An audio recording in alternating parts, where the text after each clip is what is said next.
Hello बच्चों, learning primary with Rimpy में आपका फिर से स्वागत है। पिछले वीडियो में हमने सीखो कविता पढ़ी और समझी थी।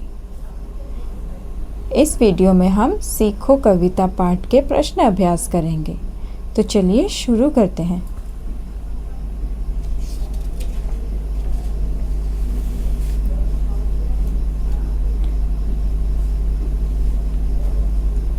पहला प्रश्न बातचीत के लिए से है।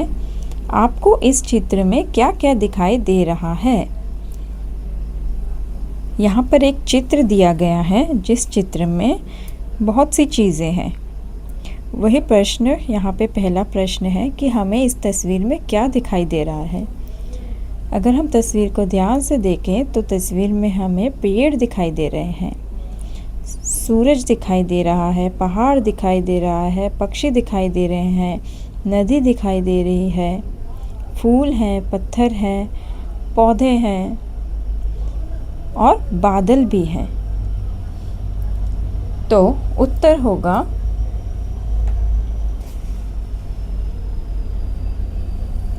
सूरज, पेड़ पौधे, पक्षी, नदी, पत्थर, फल, फूल और बादल। इस प्रश्न का उत्तर आप अपनी कॉपी में लिख सकते हैं। दूसरा प्रश्न है, इनमें से कौन कौन सी वस्तुएं आप प्रतिदिन देखते हैं? इनमें से कौन सी वस्तुएं आप प्रतिदिन देखते हैं? प्रतिदिन यानी कि रोज़ाना। इनमें से एक तो हो गया सूरज, हम रोज़ देखते हैं, पेड़ पौधे देखते हैं, पक्षी देखते हैं, पत्थर देखते हैं, फूल देखते हैं, बादल देखते हैं। तो आप उत्तर में लिख सकते हैं सूरज, पेड़ पौधे, पक्षी, पत्थर, फूल, बादल।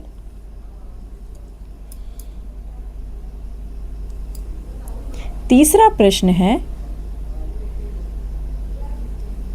उगते हुए सूरज को देखकर आपके मन में किस प्रकार के भाव आते हैं? उगते हुए सूरज को देखकर आपके मन में किस तरह के भाव आते हैं? उत्तर होगा, उगते हुए सूरज को देखकर मेरे मन में आशा का भाव पैदा होता है।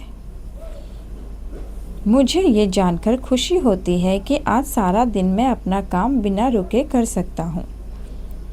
उगता हुआ सूरज यानी कि आशा की किरण, उगता हुआ सूरज यानी कि नया दिन। एक नए दिन को देखकर हमारे मन में आशा जागती है कि आज दिन भर का काम मैं आसानी से कर सकता हूँ। उत्तर होगा, उगते हुए सूरज को देखकर मेरे मन में आशा का भाव पैदा होता है। मुझे ये जानकर खुशी होती है कि आज सारा दिन मैं अपना काम बिना रुके कर सकता हूँ। अगर लड़की होगी तो, अगर आप लड़की हैं तो सकता की जगह शक्ति लिख सकते हैं।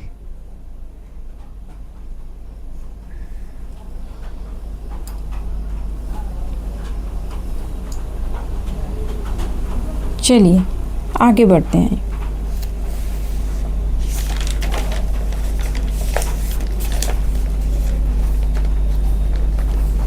अगला प्रश्न है,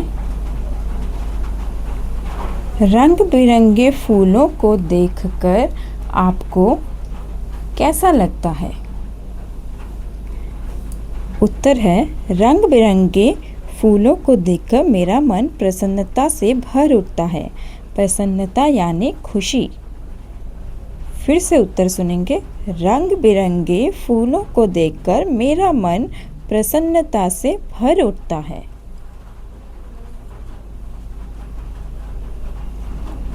रंग बिरंगे फूलों को देखकर मेरा मन प्रसन्नता से भर उठता है। आप इस उत्तर को अपनी कॉपी में लिख सकते हैं।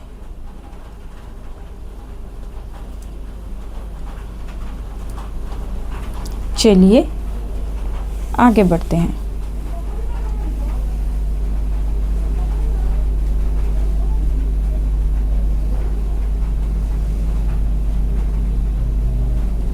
प्रश्न है, कविता की बात से किससे क्या सीखे, मिलान कीजिए। सबसे पहले ये चित्र है सूरज का। सूरज से हम क्या सीखते हैं? सूरज से हम सीखते हैं जगना और जगाना। सूरज से हम सीखेंगे जगना और जगाना। फिर है फूल। फूलों से हम हंसना सीखते हैं। फूलों से हंसना।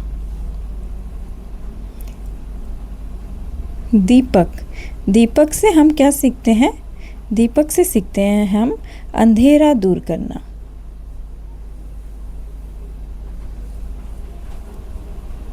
यहाँ एक भौरा है। भौरा से हम क्या सीखते हैं? भौरा से हम सीखते हैं गीत गाना।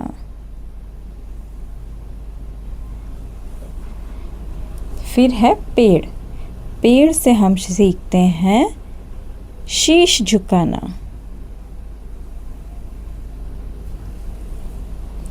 आखिर में है नदी। नदी से हम सीखते हैं जीवन में सदैव आगे बढ़ना।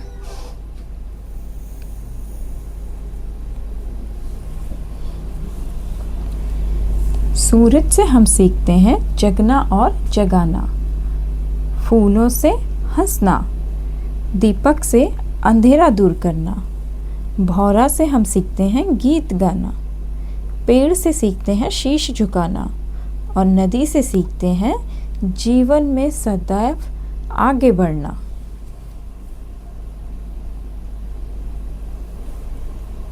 आप भी अपनी किताब में ये मिलान कर सकते हैं।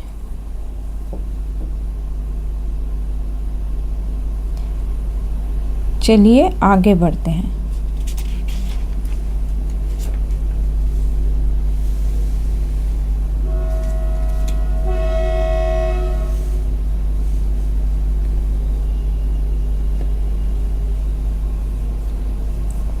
अगला प्रश्न है, कविता में किससे सीखने की बात आपको सबसे अच्छी लगी?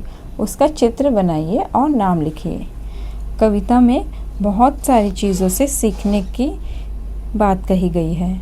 आपको कौन कौन सी चीज़ों से ज़्यादा सीख मिली और अच्छा लगा, उसकी तस्वीर बनानी है।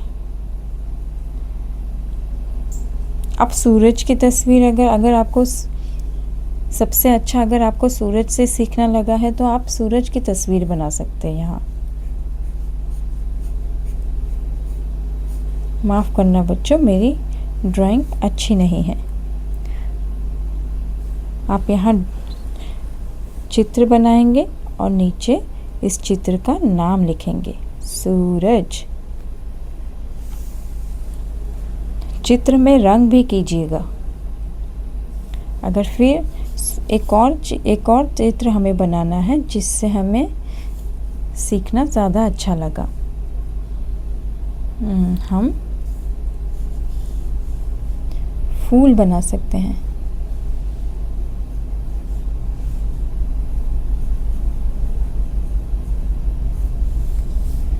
यहाँ फूल लिखेंगे।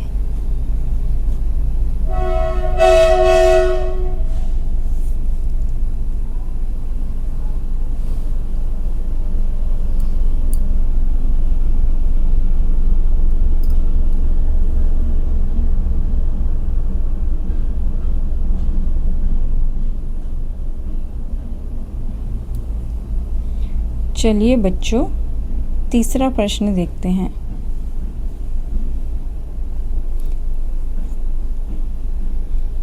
पढ़िए और बताइए कि यह भाव कविता की किस पंक्ति में आया है। पेड़ों की झुकी डालियों से हमें यह सीखना है कि हमें हमेशा विनम्र रहना चाहिए। पेड़ों की डालियों से विनम्र रहने की बात सीखनी चाहिए। ये कविता की कौन सी पंक्ति में आया है? ये कविता की पंक्ति जिस पंक्ति में आया है वो पंक्ति कुछ इस प्रकार है। तरु की झुकी डालियों से नित सीखो शीश झुकाना। फिर से सुनेंगे, तरु की झुकी डालियों से नित सीखो शीश झुकाना। ख हवा के झोंकों से हमें सीखना है कि हम हमेशा कुछ ना कुछ काम करते रहें। हवा के झोंकों से हमें कुछ ना कुछ काम करते रहना सीखना चाहिए। ये कविता की कौन सी पंक्ति में आई है? ये कविता की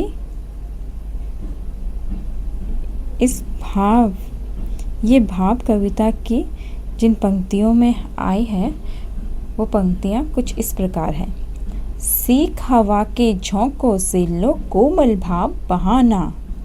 सीख हवा के झोंकों से लो कोमल भाव बहाना।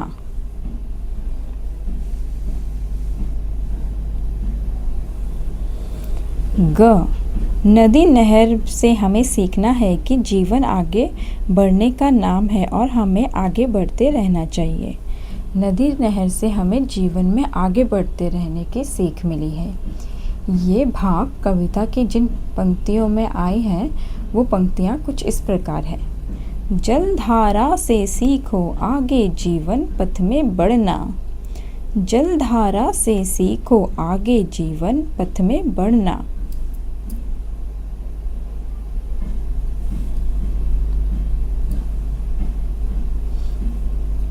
चलिए बच्चों और आगे बढ़ते हैं।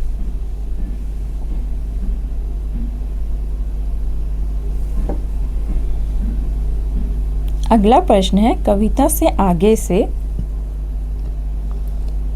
जिसमें पहला प्रश्न है सूरज से जगना और जगाना सीखने की बात कही गई है। हम सूरज से और क्या क्या सीख सकते हैं? कोई दो बातें लिखिए। सूरज से हम क्या क्या सीख सकते हैं? सूरज से हम समय का पालन और अनुशासन सीख सकते हैं। समय का पालन और अनुशासन सूरज से हम कैसे सीख सकते हैं, समझिए। सूरज हर सुबह अपने निर्धारित समय पर उगता है, फिर शाम को अस्त भी हो जाता है। यानी कि सूरज अपने समय का पालन करता है और हमेशा अनुशासन में रहता है। सूरज की ये विशेषता हमें अपने जीवन में भी अपनानी चाहिए। इसलिए हमें सूरज से समय का पालन और अनुशासन सीखना चाहिए। सूरज रोज समय पर उगता और ढलता है, जो हमें अनुशासित रहने की प्रेरणा देता है।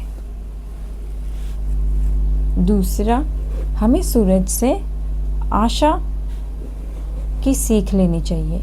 सूरज का उदय अंधकार को दूर करता है, जो हमें जीवन में आशावादी बने रहने की सीख देता है।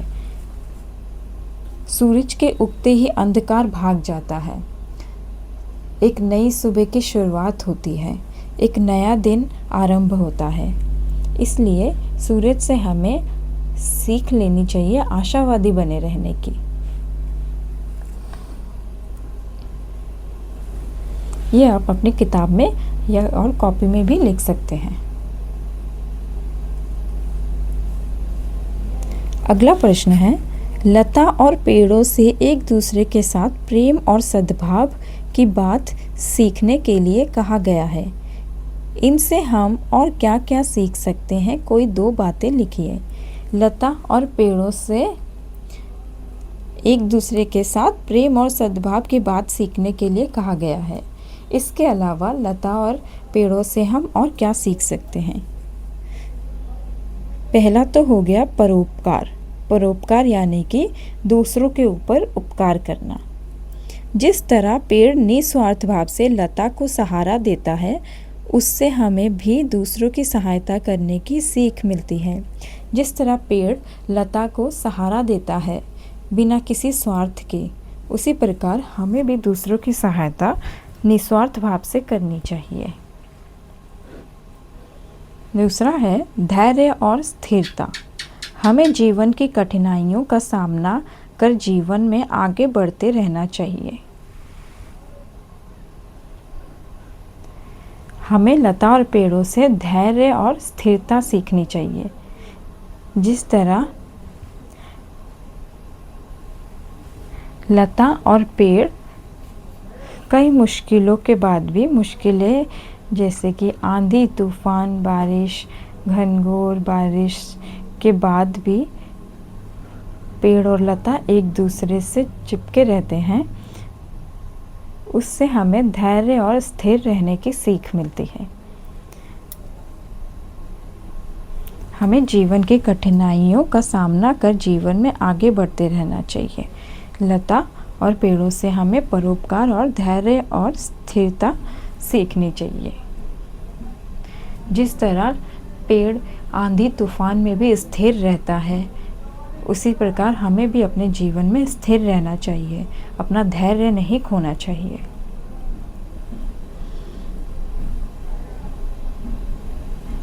ये उत्तर भी आप अपने कॉपी में लिख सकते हैं।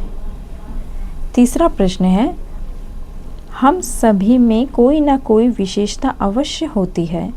आप अपने सहपाठी की कौन सी बात सीखना चाहते हैं?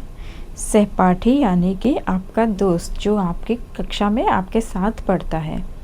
आप अपने सहपाठी से क्या सीख लेना चाहेंगे? उत्तर होगा, मैं अपने सहपाठी से दूसरों की मदद करना, बड़ों का सम्मान करना और सदा अनुशासन में रहना सीखना चाहूँगी या चाहूँगा। लड़का होगा तो चाहूँगा। ये उत्तर भी आप अपनी कविता में, अपनी कॉपी में और अपनी किताब में लिख सकते हैं। इस प्रश्न का उत्तर, ये तीसरे प्रश्न का उत्तर आप अपनी मर्जी से भी लिख सकते हैं। अपने सहपाठी की विशेषता जो आप अपने जीवन में अपनाना चाहते हैं, वो सब आप लिख सकते हैं। चलिए आगे बढ़ते हैं।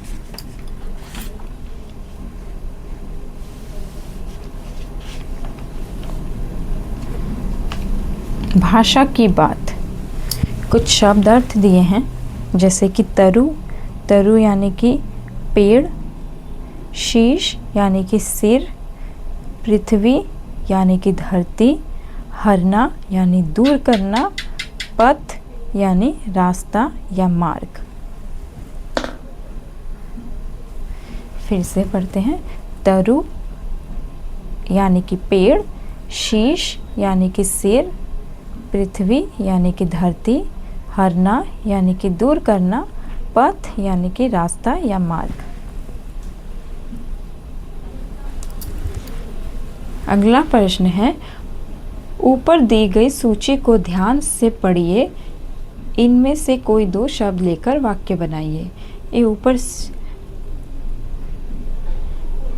यहाँ सूची में जो ये 5 शब्द दिए हैं, तरु, शीश, पृथ्वी, हरना और पथ, इन 5 शब्दों से कोई 2 शब्द लेने हैं और उनसे वाक्य बनाने हैं।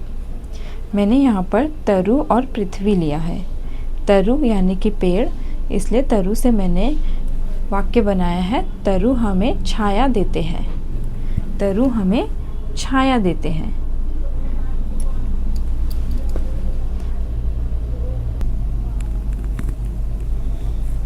फिर है पृथ्वी। पृथ्वी से मैंने वाक्य बनाया है, हमारी पृथ्वी गोल है। हमारी पृथ्वी गोल है। अगला प्रश्न है, दूध और पानी से सीखो मिलना और मिलाना। रेखांकित शब्दों के समान कुछ और शब्द बनाइए। मिलना और मिलाना, जैसे कि मिलना और मिलाना, उसी तरह से हमें दूसरे अन्य शब्द भी बनाने हैं। पहले 2 शब्द किताब में पहले से ही लिखे हैं। हंसना और हंसाना, खाना और खिलाना। यहाँ पे आप और 4 लिखेंगे। मैंने लिखा है सोना और सुलाना, चढ़ना और चढ़ाना, पीना और पिलाना, भरना और भराना।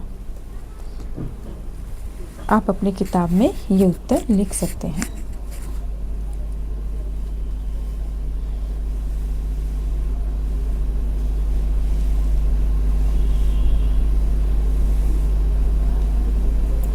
आइए आगे बढ़ते हैं। अगला प्रश्न है, स और प वर्ण से प्रारंभ होने वाले शब्दों को कविता से खोजकर लिखिए। स से प्रारंभ होने वाले कुछ शब्द जो कविता में आए हैं, उनमें से है सीखो, सूरज, सबको, सच्ची और सेवा।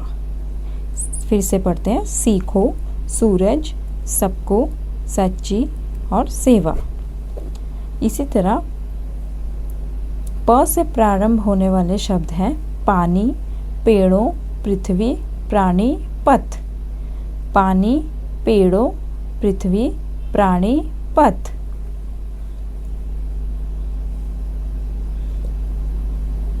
प्राणी यानी कि इंसान और पथ यानी कि रास्ता।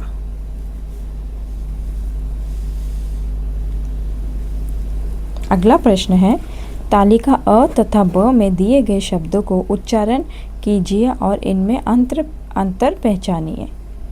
तालिका अ ये है, तालिका ब ये है। तालिका अ में पड़ा, यहाँ पे पड़ा।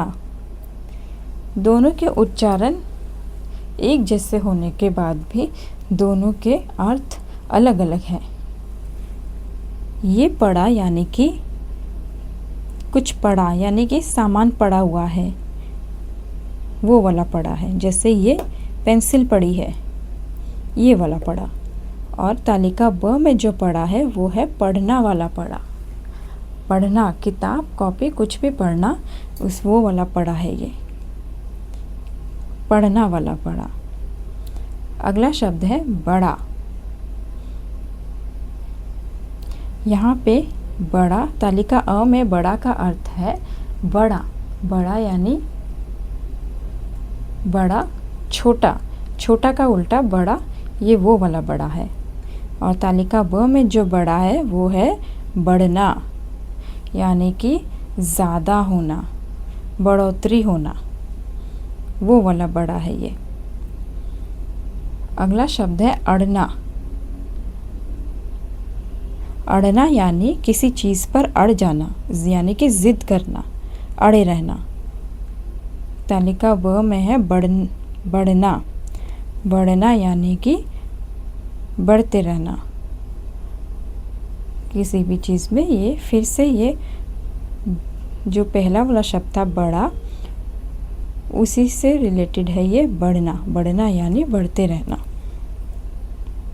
अगला शब्द है उड़ना। उड़ना यानी आकाश में उड़ना वाला उड़ना है ये।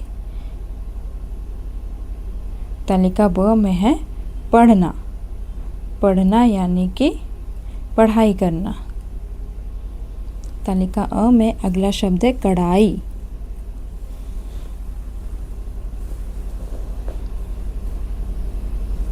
कढ़ाई यानी कि खाना बनाने वाली कढ़ाई।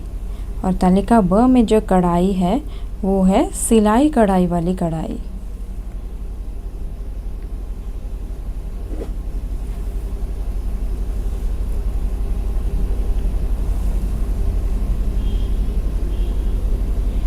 अगला शब्द है लड़ाई।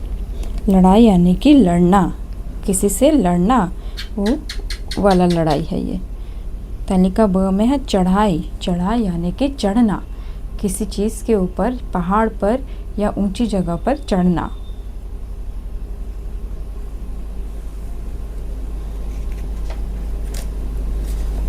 चलिए आगे बढ़ते हैं। यहाँ दो बूझो तो जाने हैं, दो पहेलियाँ दी गई हैं। इन पहेलियों का उत्तर हम निकालते हैं। एक फूल एक फल है भाई, दोनों मिलकर बने मिठाई। यानी कि कोई मिठाई है जिसमें फूल भी है और फल भी है। सोचिए ऐसी कौन सी मिठाई हो सकती है? सोचिए सोचिए। ऐसी मिठाई तो एक ही है और वो है गुलाब जामुन। गुलाब यानी फूल और जामुन यानी कि फल। इस मिठाई में फल और फूल दोनों हैं, तो इस पहेली का उत्तर होगा गुलाब जामुन। अगली पहेली है बिना बाल की पूंछ लिए वह भाग रहा है, सब सोते वह रात रात भर जाग रहा है, काट काट कर कागज कपड़े खुश होता है और धरातल के नीचे घर में सोता है।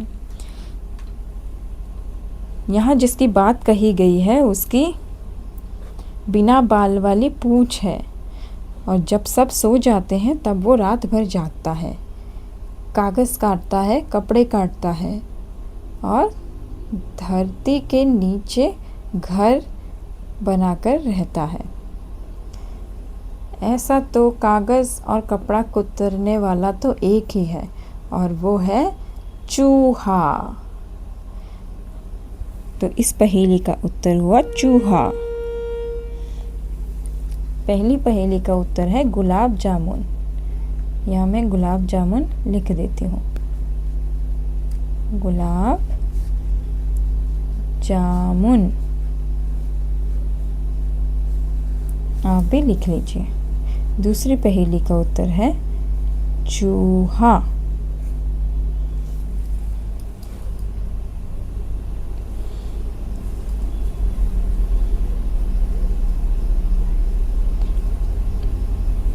आइए मिलकर गाएं।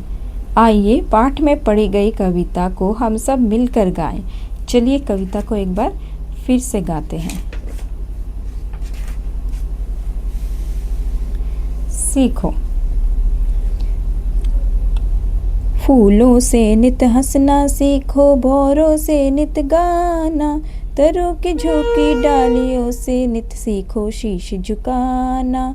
सीख हवा की झोंकों से लो कोमल भाव बहाना। दूध तथा पानी से सीखो मिलना और मिलाना। सूरज की किरणों से सीखो जगना और जगाना। लता और पेड़ों से सीखो सबको गले लगाना। दीपक से सीखो जितना हो सके अंधेरा हरना। पृथ्वी से सीखो प्राणी की सच्ची सेवा करना।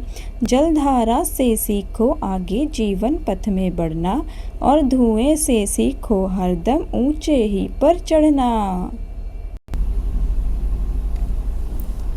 इसी के साथ आज का पाठ समाप्त हुआ। बच्चों, अगर आपको मेरा पढ़ाना अच्छा लग रहा हो तो कमेंट सेक्शन में कमेंट करके मुझे ज़रूर बताइए, ताकि मैं आगे भी आप लोग के लिए और भी अच्छे अच्छे वीडियो ला सकूं। तब तक के लिए धन्यवाद। अपना ख्याल रखिए।